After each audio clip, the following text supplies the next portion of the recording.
Imagine walking into your new job, only to be met with disrespect from the very people you're supposed to lead. That's exactly what happened to a newly appointed black police chief when a group of white officers stopped him, laughed, and frisked him, thinking it was all just a joke. They had no idea who he was. At first he played along, watching as they carelessly patted him down, chuckling among themselves. But with every second that passed, the weight of the moment grew heavier. This wasn't just about mistaken identity, it was about something deeper, something troubling. Then, just as one officer made a sarcastic remark, he decided it was time to reveal the truth. The atmosphere shifted in an instant, faces went pale, jerks turned into awkward silence. What happened next? Let's just say, they never saw it coming. Stick around, because this story is about to take a turn you won't forget. The laughter faded as the man straightened his posture, his expression calm but unreadable. The officers exchanged glances, still oblivious to the weight of their mistake. One of them, smirking, patted him on the shoulder. "Relax, man. Just having some fun," he said. But the chief wasn't laughing.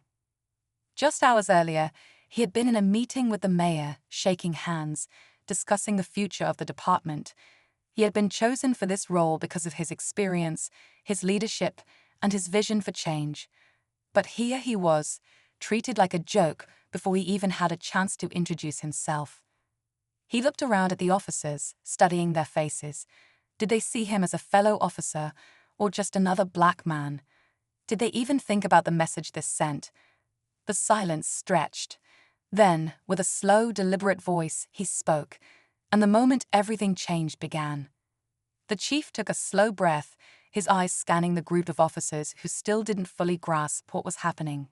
He could see it, that casual confidence, the way they carried themselves, completely unaware that their harmless joke had exposed something much deeper. "I'm going to ask you one question," he said, his voice steady but firm. "Would you have done this to someone you recognized?" A few officers shifted uncomfortably. One cleared his throat, attempting to brush it off. "Come on, man. We were just messing around." But the chief didn't back down. Messing around with who? A suspect. A stranger. He let the words hang in the air. Or just someone who looks like me? No one answered. Meanwhile, across the department, word was already spreading. Officers who weren't there were hearing whispers. Who was this man? And more importantly, what was he going to do next? The room felt heavier now, the air thick with unspoken words. The chief watched as the officers shifted, their expressions caught somewhere between nervousness and stubborn pride. Some still clung to the idea that this was nothing more than an innocent prank. Others were starting to understand, too late, that they had crossed a line. One officer, a sergeant with years on the force, finally spoke up. "Look, sir, we didn't mean anything by it. We didn't know who you were." His voice was cautious, but the chief caught what was left unsaid. His eyes locked onto the sergeant's. "That's exactly the problem," he said, his voice calm but sharp. "If you had known, you would have treated me differently." A tense silence followed. The realization was setting in, but no one wanted to say it out loud. Then the door opened. More officers walked in, their faces confused. They had heard the rumors. Now they wanted to see for themselves. The door creaked as more officers stepped in, their curious eyes darting between their colleagues and the man standing at the center of it all. Some had heard whispers of what happened. Others had no clue, only that something was wrong. The tension in the room thickened. One officer, a younger recruit, hesitated before speaking. "Wait, what's going on?" His voice wavered, sensing the unease but not understanding its full weight. The chief turned slightly, his gaze steady.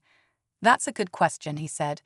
Then, looking back at the officers who had frisked him, he added, "Why can't you tell him?" The room fell into silence again. The officers exchanged nervous glances, the reality of the moment sinking deeper. But before anyone could speak, a voice rang out from behind. "Chief, there's someone here to see you." Everyone turned. Standing at the entrance was the mayor. and he had heard everything. The room went completely still. The officers, already uneasy, now looked as if the ground beneath them had shifted. The mayor's presence changed everything.